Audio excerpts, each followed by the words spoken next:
Hello and welcome to NCSY Pulse. We are powered by NCSY Alumni, and it's good to be back. We had a little hiatus post-Pesach, and great to be back on the show. And I have an awesome guest today. Really, really excited. We have Rabbi Mo Isenberg, good friend of mine, old friend of mine from our old days at the Yeshiva, Skokie Yeshiva. Mo, welcome to NCSY Pulse. Thank you very much. Do you still call it the Yeshiva, like when you're out in the wild? So it's funny, if I know somebody knows what I'm talking about, I call it the Yeshiva. But when I'm telling people, I'm from Minnesota, but I went to high school in Chicago, I say I went to Skokie. Yeah. Oh, you say you just wimp out of the whole thing. Because I don't know that everybody knows automatically what Yeshiva is. Right. I get it. I remember being in KBY. It was like the first time I ever experienced someone in like out of Chicago, really, and they had no problem picking on me and telling me that, like, no, we could tell you're not from here. Yeshiva? What's a yeshiva? But you know what? I can't complain. Thank God it was fine. It was fine. And we proudly wear that badge.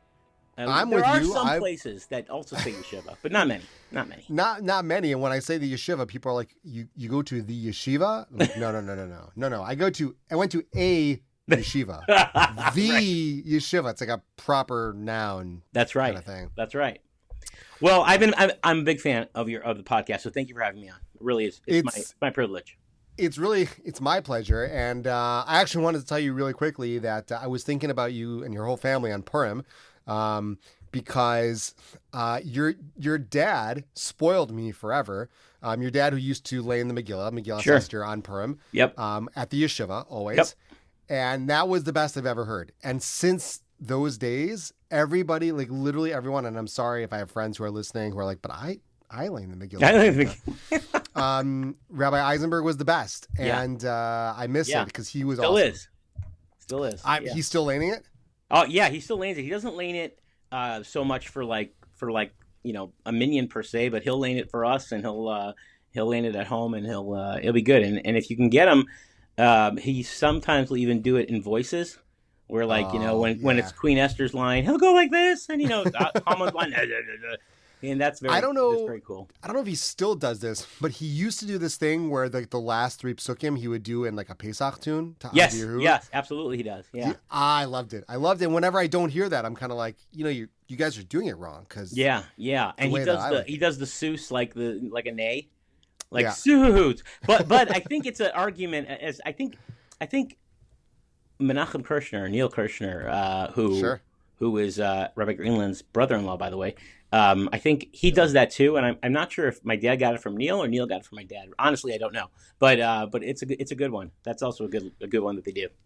So, amazing. Okay, so I'm glad that we have our ancestry all set here. That's right. I would be remiss if I didn't mention your brother Yehuda, who was in my class, the Yeshiva. So shouts to Yehuda if you're listening to this. That's right. But Mo, let's talk a little NCSY. So you've been involved for a long time with NCSY at this point, with a break in between. So give us a little bit of your secret origin story. How'd you get started, and tell us what you're doing now? Yeah, so it's actually it's a little bit of a break professionally, but even during that time, I can discuss it. Even during that time, it wasn't really a break because I was involved on the lay leadership side. But in 2000, I was hired at NCSY to run the at the time it was the Skokie chapter in Skokie, Illinois. I live in Chicago, and so it was running the Skokie chapter. The Skokie chapter was very, very wide. It was Skokie, it was Chicago, it was Evanston, it was all the suburbs that basically weren't out north, and also I was in charge of running the Minyan, and I lived about 30 minutes away from the Minyan, so I would be walking every Shabbos to the NCSY office. That's still where I am actually right now. Actually, where my office is currently is Mizrach, where the Minyan used to be. The Minyan has obviously since closed down, and they built offices there. But this is where it was. I would go pick up the Entenmann's donuts for Kiddush and make sure the cholent was ready and all that jazz. And so that was my job for basically the first year of working in NCSY. It was after that year that a new regional director came on board, and his name was Rabbi Micah Greenland. And familiar. Right after he became regional director, my role basically changed, and I was running junior NCSY, which I thought was fantastic, and I kind of revamped the way junior NCSY was seen, and junior NCSY really became in the Midwest and beyond. It really became fantastic. We instituted raffles, and we instituted chapters and chapter advisors and directors, and we started paying people to run juniors, and it became a real gavra in and of itself, sort of a bria b'fnei atzma, if you will, and it really grew, and it was fantastic, and it became clear that juniors became a feeder to seniors. The juniors was 6th, 7th, and 8th, but we also took 5th graders, and it was great. I did that basically for the next 6, 7 years. At that point, I was moving from juniors to my next job. I think was the chief communications officer. I think, nice. which is what I was doing when I was in charge of marketing, and we were doing all the marketing again just for the Midwest. I might be flipping some stuff, but we did that. At that point, I had a radio show, a real radio show, on an actual really? AM dial, which covered all of Chicago and the northern suburbs. We actually got a grant for that from the local federation, called it J-Teen Radio. That was a lot of fun. But that was also like, I understood what it meant to be like a radio host. It was like every Sunday you had to schlep down to the station, like 5 o'clock, like, no matter what you're doing, like if you want the radio time, that's what you have to do. But it was a lot of fun. And then became associate regional director. And then as Micha kind of moved to the national role, so then I became executive director of Midwest, and then Donnie Schwartz became regional director, and together we kind of ran the region as a whole, and I kind of focused on the business end of things and fundraising, and was really enjoying it. But at that point, so that was 16 years after I started, about 2016, I had an opportunity to go into business, which I took, and I did that for about 5 years.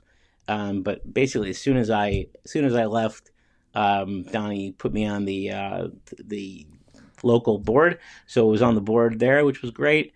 Was be able to see things from a different bird's eye view, which was great. And after that, I kind of sold out of that business 5 years later, which was nice. And then just figuring what was the next move, literally got a phone call from Rabbi Greenland, who said, "I heard you might be looking for stuff." And I'm like, "Yeah, maybe. What do you got?" And he said, "How would you like to come back and work in a national capacity, doing this, that, and the other?" And I said, "Sure." And so right on, my title is National Director of Strategic Partnerships, which I'm really enjoying that role. And it's a lot of fundraising, which I enjoy, and a lot of trying to figure out how different organizations could partner with each other and help us to grow, help them to grow, and open new chapters, and really find ways to really help on a grand scale. And I try to help not only NCSY, but really if we can help through the OU or wherever else we can be and put our footprint to help Klal Yisrael. That's what I'd like to do. So that's really where we're up to right now. That's awesome. So how did you get started in the beginning? Because I know you've got this really storied career in NCSY. Yeah, so and juniors and advisor, but what was it that brought you in? Yeah, so it's a good question. There's a picture of me somewhere that I heard about. I haven't seen it yet, but there's a picture of me somewhere of me in the middle of a circle, like lying on my blankie because my parents were advisors. I've not seen this picture, but, really? But that's the story. Yeah. And if I have found, I don't have it, but I actually have seen this. There is a program with my parents' name as advisors on there. So I was a baby when I first came to an NCSY Shabbat town. That is proven. But as a teenager, I was not, going into the yeshiva. I was not really NCSY was not my thing. And so I didn't go to an NCSY summer program or anything like that. I was a Yeshiva Zakayas guy all day. And so we did that. It was really, I was going out with this girl, and I wanted to get engaged. And my mother, Allah Shalom, told me that if I want to get engaged, I needed a job. And I was in college in the base medrash in Skokie in the morning, and Loyola in the evening. And I went to the base medrash, and I said, to my buddies, I want to get engaged. I need a job. What do you got? And one of the guys, I think it was Donald Berman, said to me, you got to work for NCSY. There's a guy, he's leaving. You could pick it up. You could become this chapter advisor. And I said, I don't know anything about NCSY. He says, well, the girl you're dating, Devorah, she actually is an advisor. So it might actually work out good. I said, I really don't know anything about NCSY. Ari Shabbat, talked to Ari Shabbat, and so but the end game was getting engaged, so it didn't really make a difference. So I actually called at the time Patricia Smith, who was the secretary at the time, and I probably called her every single day until I got in touch with AY, who was the regional director at the time, and then he said, well, here's the job, I'll take it. And so I still have the pay stub. It was August 7th, 2000 was my first pay stub, and August 21st, 2000, I got engaged. Outstanding. And I figured it would be a 2-year, 1-year, 5-second thing, and 25 years later, da-da-da-da-da-da. So that's awesome. That's a great story, though. It is a story. I mean, you never know. You never know what's up the Eibishter's sleeve. But the Eibishter is geet, and that's the main thing to remember. So that's I enjoy. I listen. I love where I am. I really do. I like it. I love it. I love what I do, and I think that I work with fantastic people, and I think that they're great. I think that we have a wonderful, wonderful team. It's very expansive. I unfortunately don't know every single person. Necessarily, but it's because we're so expansive that we're in so many different cities and so many different chapters. I think last count we were in JSU is in 38 states or something now. I mean, we're just all over the place. So it's fantastic. But the best part of what I do is that I'm able to go around and meet other people who really there's an affinity towards what we do because. From a donor, even no matter religious, not religious, and a lot of my people that I have relationships with who are donors are not religious, because at the end of the day, everybody wants the same thing, which is they want to see the next Jewish generation. They want to see, continued and Dore Doros, and they want to see that Jewish kids have a safe space to be, and especially post October 7th, that has taken on a brand new meaning. And so I'm really proud of the people who've donated and what I call our partners. I'm very outspoken on LinkedIn about that. We have a lot of partners who really have spoken up and have really don't care about what seat they have at the table. They just want to help. They just want to make sure that we succeed, and they want to help us in any way possible. I love it. And you're the perfect guy for that because you're a natural, partnership crafter. You're a relationship builder. You're somebody, like you said, you have friends and partnerships and relationships with people all across the Jewish spectrum.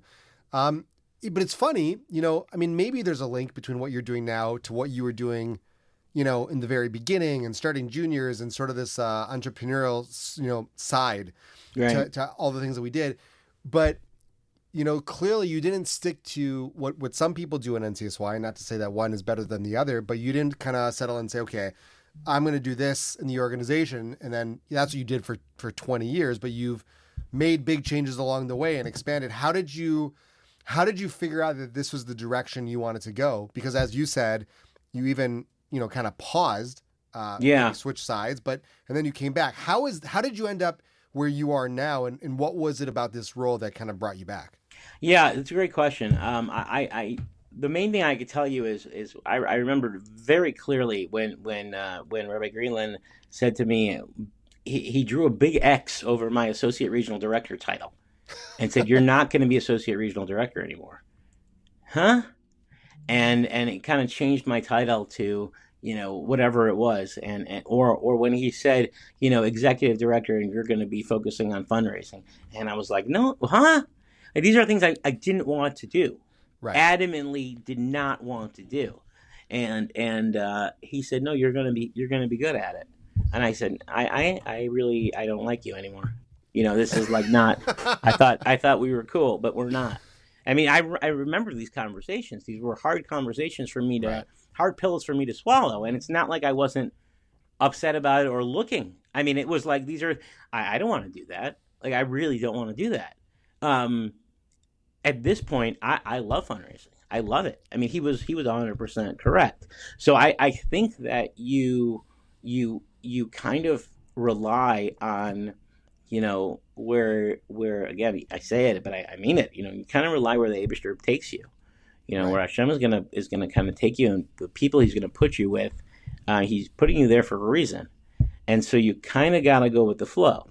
And one of the reasons I kind of left was because I went to fundraising. As a fundraiser, I met a donor.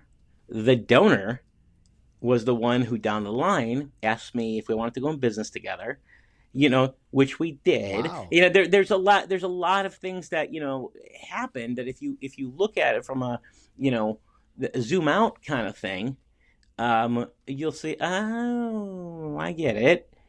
And, but if you had it laid out before you, you wouldn't be able to move. Right. It would be too, and that's something my uncle once told me, because I was once saying something and I said, I wish I knew how it was going to play out. And he said to me, no, you don't. And I said, yes, I do. And he said, no, you don't. I said, why not? He said, because you wouldn't be able to move.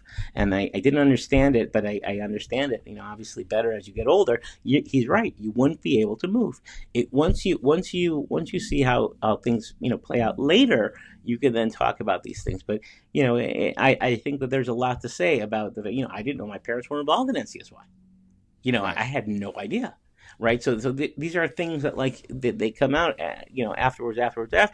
And I think that that's kind of like, I don't want to say the joke, but it's kind of like the confidence that you have to have and the emunah you have to have. It's like, okay, I get it. Let's see how it goes. And if it doesn't work out, so then, okay, that's, if God gets you to it, God gets you through it. That's the way it kind of is.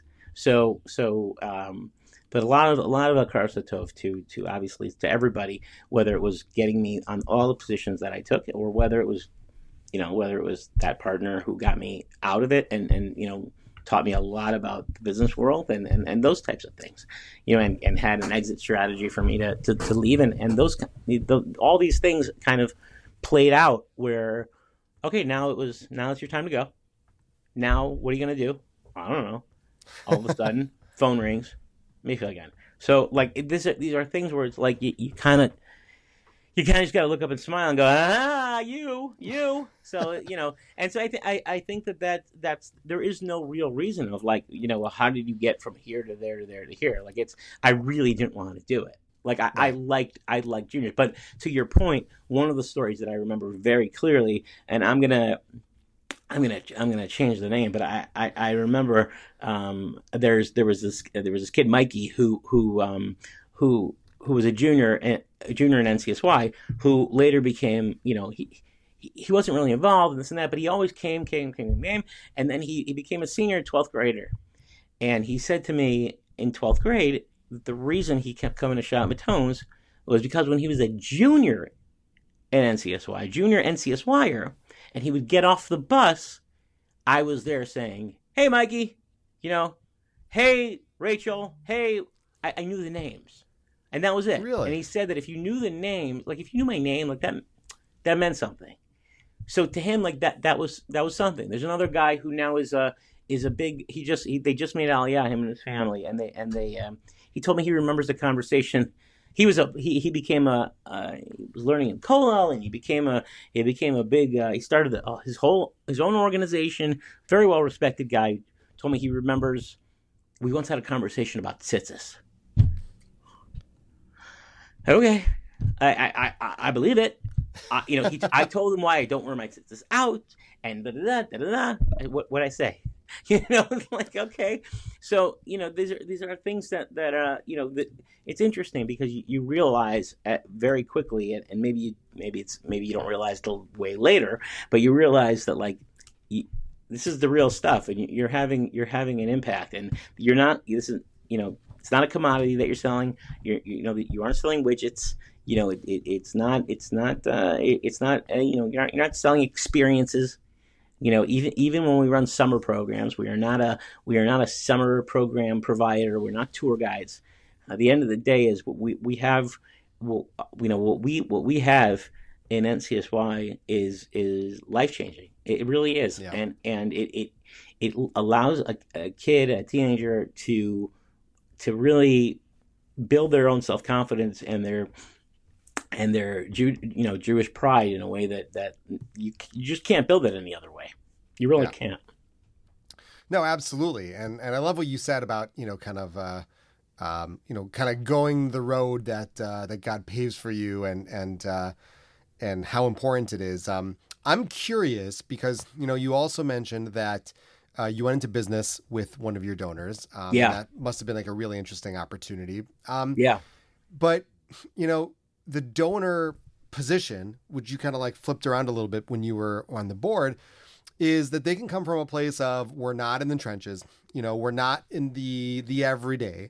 And sometimes we get very swept up in the everyday. It's very easy, as working at NCSY, to get swept up in the moment, in the program. Right. This kid, that kid, this Shabbaton or that program becomes sort of a singular focus for us, which is great because we're super dedicated and focused. On the other side, a donor can take a bird's eye view and say, well, wait a minute, did you ever think of this? Or did you ever consider, trying that? Did you ever have a time where a donor stepped in and kind of like really shook your reality and said, hey, step back. What do you think of this? And you were like, whoa.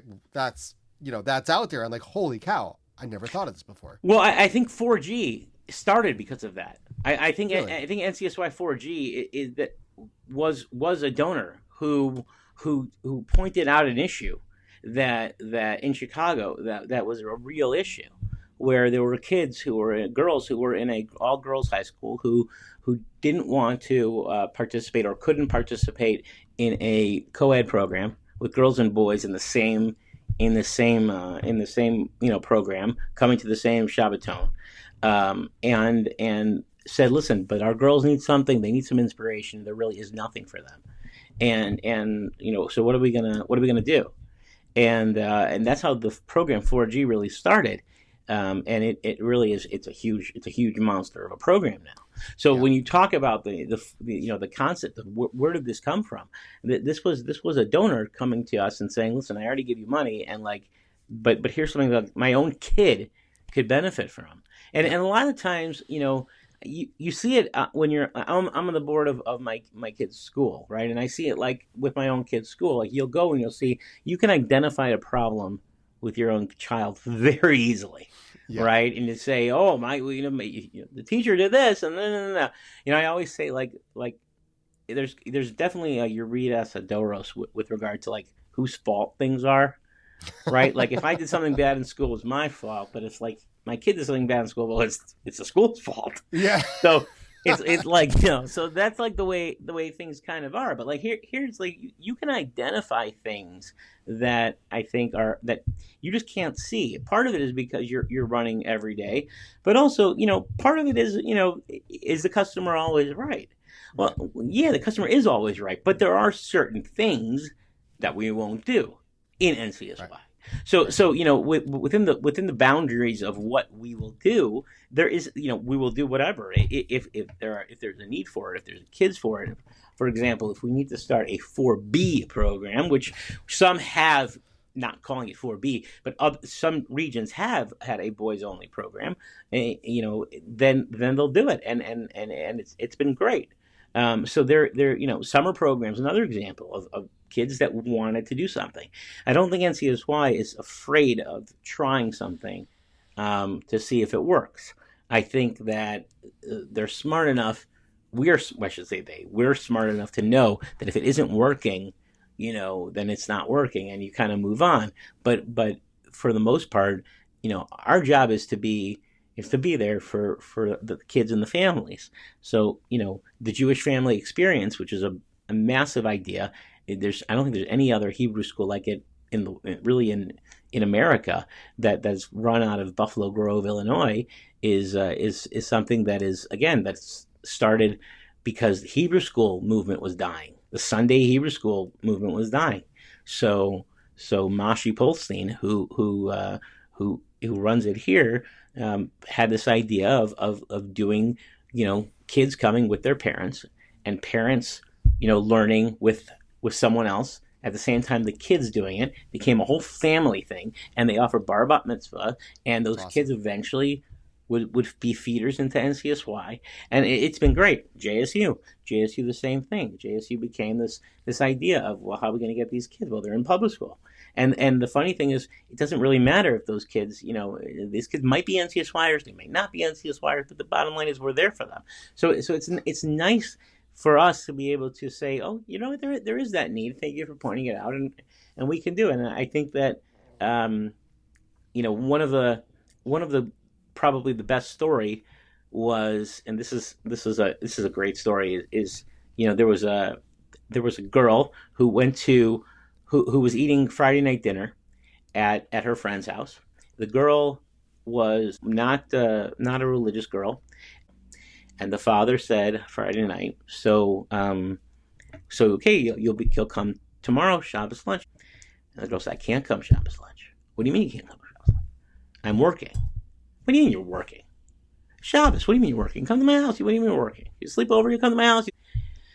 No, I'm working. I need the money. What do you need the money for? Because I want to go to seminary. Yep. Huh? So the father said right there, you're going to come to my house Shabbos lunch. And that's your new job. Come to my house for every Shabbos with my daughter, who you're friends with. And I'm going to cover your seminary. And wow, that's what happened.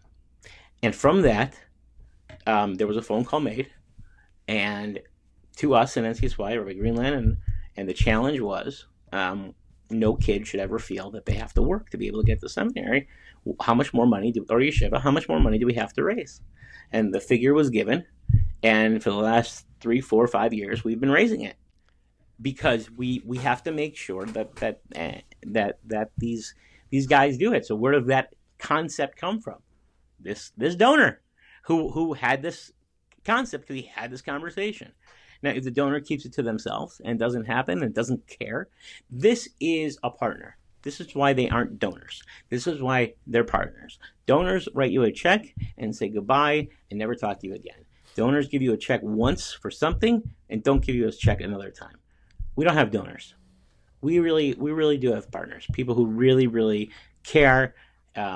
They care about JSU or 4G or NCSY or the OU. They care about what we're doing. They want to be involved, and so they want the help, and they appreciate what we do, and that is something that is gold. And when you go to them and you say, you know what, okay, would you speak to our kids?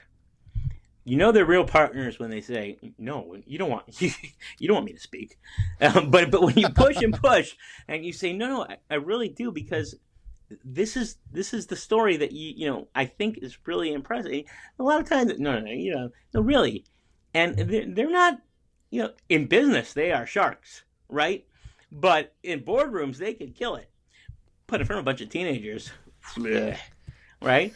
But once you get them going, they're fantastic. And we've had some kids speak with some of our donors, and they are just, just hooked on every word. And it is awesome to see, because they look up to these folks, and whether again, doesn't matter if they're religious, not religious, they're Jewish people who mean a lot.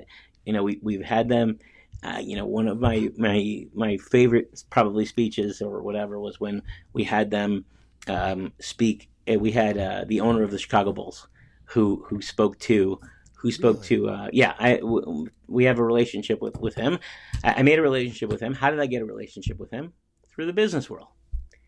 And I told him what I was doing now. Now we have a relationship with him. And I asked him if he would speak to teenagers. And he said, okay, if you want me to.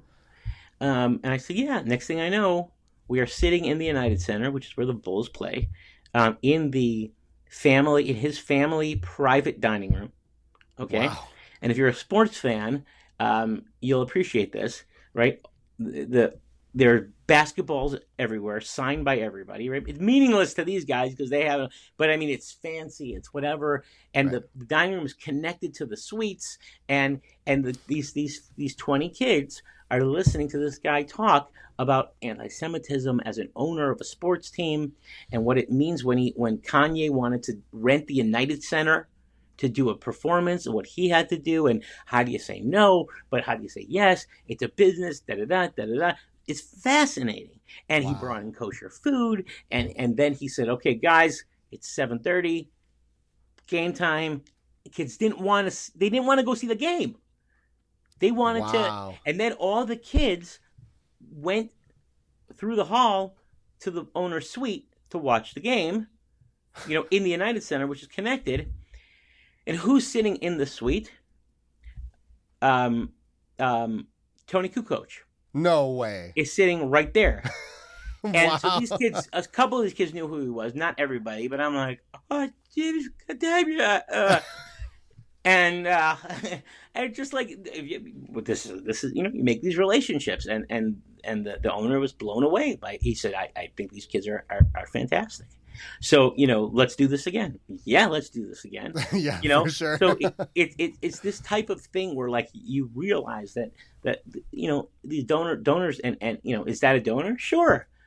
If he donates his time, donates a suite to the Bulls games. It's not always about money. It's about what you're giving over, and it's inspiring. And kids again. This was 8 months ago, and I saw a kid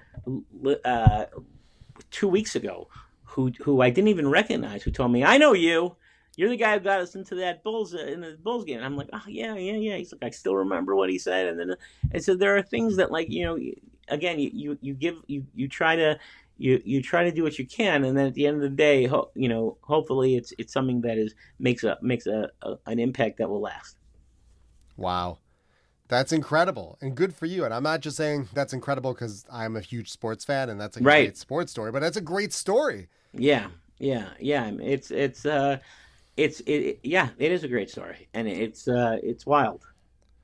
So Mo, you're like glowing. You're telling these stories and you're going story to story to story, which is awesome. Yeah. But you're glowing. You're so excited to tell these stories.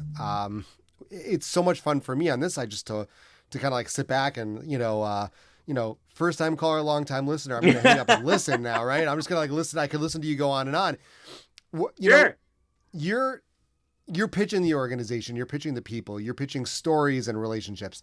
Right. If you're going to go out and say, like, let's say that someone's going to come up to you and say, oh, Mo Isenberg, you work for NCSY. Yeah, sure. I'm interested potentially working for NCSY. Working. Okay. What do you tell this guy or girl? What's the message to somebody who says, that job is intriguing. The organization's amazing. The people are first rate. What do you tell somebody who's maybe interested in going this direction career-wise?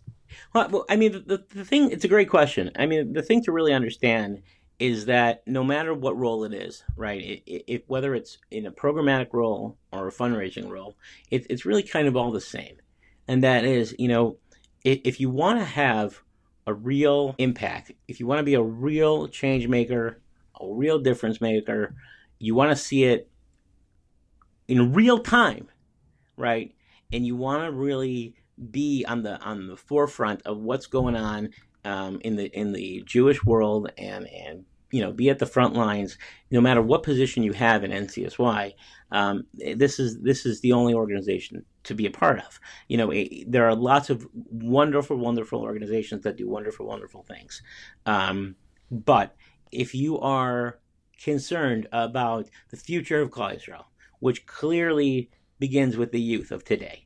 If you have teenagers or young kids of your own, or you have siblings, or you have friends, or nieces, nephews, cousins, and you are concerned about what's going on, or you've seen it on television, or you see what's going on in colleges, and you don't know what's going on in high schools, which is 100 times worse, but it's just not as attractive of a story, right? If you see all of these things, and you want to say, how can I help? You want to really get into it, right?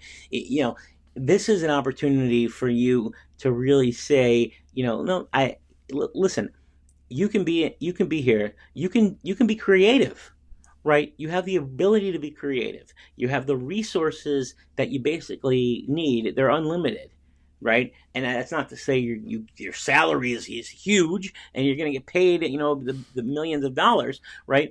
But it means, look, the NCSY Pulse is a great example, right? John, you could speak to this, right? This is your idea, right? Yeah.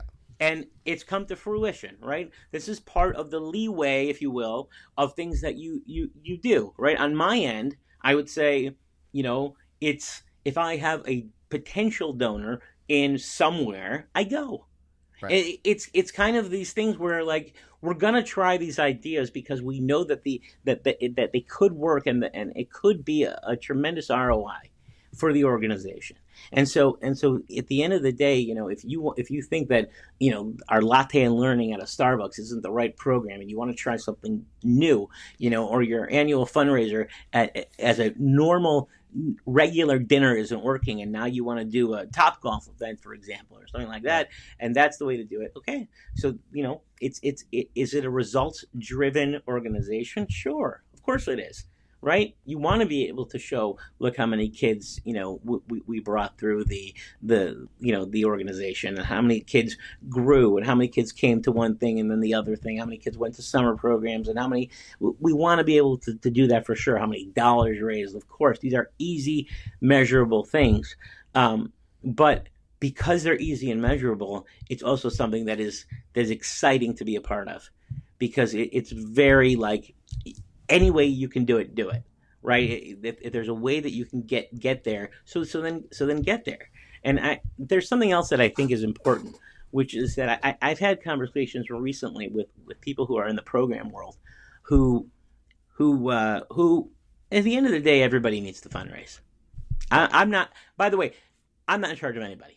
Okay, but everybody should fundraise. And people have said to me, I can't fundraise. I'm not fundraising, right? And I say to them, and John, I'll use your name if you don't mind. I say, John, Sure. Oh, what do you mean you can't fundraise? I said, John, what was your last Shabbaton, right? You run, let's say you run, I don't know, pick a city, right? Minnesota NCSY, right? So you run Minnesota NCSY, right? John, you run Minnesota NCSY, yeah, okay. Well, when was your last Shabbaton? It was a month ago. How many kids did you take? You took 30 kids, okay. Took them on a bus? Yeah. Where'd you take them? Middle of Camp Shy in Lake Delton, Wisconsin. Okay, how many of those kids, 30 kids, were new? 20. I said, John, yeah. When did you meet these kids? I just met them, a month ago. I said, John, let me explain something to you. You just met 20 new kids. Somehow, you got them on a bus to go with you a few hours or 8 hours or 10, whatever the amount of time is, and their parents trust you, and the kids trust you, teenagers who could do anything they want over the weekend. You've sold them on this, and now they're with you, and now they're going, and now they spent an incredible weekend, and they had a great time, and now somehow you've signed them up for something else, and you can't fundraise? I said, fundraising is easy. I don't want anything to do with what you do. Your job's the hard job, and right. once you kind of put it in those terms, right? It's just kind of like that mental block of like, you I don't know, I guess that's true. Like I kind of did the hard work, so you kind of got to get over it. I remember the first fundraising meeting I ever had. I was a wreck. I was nervous. I didn't know what to do. And the guy, I still tell him this because I see him all the time. He's a neighbor. And he was not easy on me. A very nice guy, just wasn't easy on me. Asked me a lot of questions, and I had the opportunity to totally lie, and I didn't. I said I don't know the answer. And he said, who does know the answer? And I said, this guy. And he said, great, let's call him. And we called him. And we got on the phone, and the guy said the answer, and that was it. And we went back and forth. And he gave me the biggest donation he had ever given to NCSY that was that day. Wow. And the following day, I was nervous because I saw him. We're kind of neighbors. We live in the same neighborhood. Right. And I always thought that every time I passed him, I would be like, he gave me money. But then I realized, and this took a little bit of time, a couple weeks or whatever, and then I realized, he's not giving me money. He's giving the organization money. Right. Right? And so we are not the same type of people who are sitting on a corner and saying, oh, I need the money or whatever. This is an organization that has money. So for people who this is kind of not what you asked, but I'm going to say it anyway. Sure. For people who are, toying with the fundraising world or interested in that sort of thing, or wondering, is there fundraising involved in the job? I would say that you might not be on paper. There might not be. but the fundraising aspect is something that will help your career in general, and to understand that, like, no, this is even if you just teed up the people, and and someone from the organization, like me or somebody else, came in and was able to meet with somebody, that's another advantage to having a national office. I think also is that you do have people with a tremendous support staff. There's an obvious advantage to having the OU. You have, and that I would say that also to anyone who's thinking about coming as well, is that you don't understand what it means to have the OU. You really don't. I do. You don't. And that's what I would tell them, is that if you've never worked in any other organization or been on a board of any other organization, which I have been, you don't understand what it means. Right. And to be able to have dedicated people who do this, that, or the other, whether it's a payroll thing or a legal thing or an HR thing or a can I do this, can I do that, or an IT team, right? Or whatever it, you just don't get it, right? So these types of things, the infrastructure that's there is Shane Kamo, right? It's really like nothing else. And so I don't think that you're going to find, and Baruch Hashem have been involved with a lot of different organizations in some capacity. You're not going to find another place that is like that. Amazing. Mo, you've been so generous with your time, and thank you so much. But I'm a sucker for a podcast. Hey, listen, me too. I love it. That's how I got started in this to begin with. But so you've done a lot. You've been very successful. You're full of sage wisdom. But I know that somewhere along the line, things maybe did not go exactly according to plan. Maybe there was a time where you had everything laid out just perfectly. And sometimes our plans don't go the way we hope. And sometimes Gang auf the Glay, as Mr. Soften would say in English at the show. Yes. Yes, right. Exactly. So tell us, is there a time where I don't want to use the term you screwed up, but maybe there's a time you screwed up, or maybe there's a time that there's a plan that just kind of like kablooey in the middle? Because sometimes...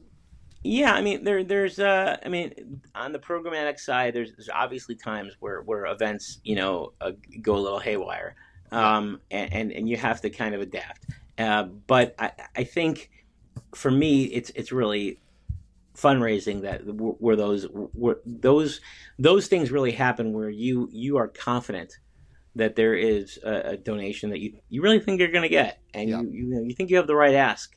And then when you make that ask, you don't get laughed out of the room, but you get awfully close to being laughed out. Oof. And you realize that, like, that wasn't the right ask. And so what do you do with that? So I've learned to kind of listen and adapt before I make that ask, right? You kind of have to listen to and start that conversation, so that you're gonna go, and you don't know if you're gonna give the red folder or the blue folder, right? And you have them both, and you're talking to the guy, and you're gonna say, I was, it's so interesting about colors. Colors are fantastic, and he's gonna say, yeah, and the donor will say, and this happened, but I'm obviously using red and blue instead of the real thing. And the guy said to me, so do you get any money from red? And I said, and I could have said yes, and I could have said no, and instead I took a parv answer, and I said, red's kind of interesting. Yeah, they're the worst. Red's just the worst. And I right then knew this guy's getting the blue folder, right? So because red's not going to help anybody, right? So he's not a fan of red. You keep the red, right? So there are things that you have to learn to adapt, and also you have to understand that, like, this is you're gonna be fine. Like, the organization is gonna you keep doing what you have to do, and you keep on keeping on, and you're gonna be able to get it. You ask a guy for let's say $10,000, and you know that he can. And this is what I love. I know he can give it. Right? No, you don't. You have no idea he can give it. Like, this is what bothers me about a lot of things that we assume when it comes to donations, right? You have no idea. I have no idea. You have no idea what I'm capable of giving. I have no idea what you're capable of giving. And therefore, how am I supposed to guess what that guy's capable of giving? Because of his house, because of his car, because of he gave one donation or he gave 100 donations to this. I have no idea. You have no idea. So how can I possibly say that I made the right ask of somebody? Because I looked at his 990, or I looked at the book of life that the Federation puts together. I know that what he's capable of. I don't know. I don't know. You do your best. You take a best educated guess based on all of those things, and you hope that you hope that you hit it. And so some of these times you'll get it fine. And I think probably the greatest thing that could happen, which Baruch Hashem happened this past year twice, was when a donor who gives a large amount of money said to me before I even went to them, said to me, I'm in for next year. Right? I didn't even go to them yet. That's awesome. I'm in for next year. Now maybe that wasn't great because I didn't get to ask them for more. But on the other hand, I look at it as that's amazing, right? I'm in for next year. You saved me the whole conversation. So I mean, these are things that are like really, you've built that relationship already where it's like this is great, and I think that it's a wonderful thing. But it doesn't always go like that. And I every year, every meeting, I schwitz, and every meeting, it doesn't matter how much you're asking for. I have no idea how it's going to go. It's just. You hope for the best, but yes, it goes haywire, and there's no, and a no, by the way, sure, we could say a no means not yet, I guess. I don't look at a no as a not yet. I look at a no as a no. But what did I learn? It might be a no, but what did I gain from that meeting? Like did I say something wrong? You can't edit. This podcast can be edited, right? Yep. But you can't edit what you've said. To in a meeting, to an organ, to a donor, to a person, what you say, you said. Right. So you have to kind of be like, I shouldn't have said that, right? That you can go back and you could learn and you can rethink how you do that to the next person. Right. And then you correct it. So a no is just a way for you to realize, and just the opposite. A yes is something where you can be like, that was the right move. You know what I mean? And so I should do that again.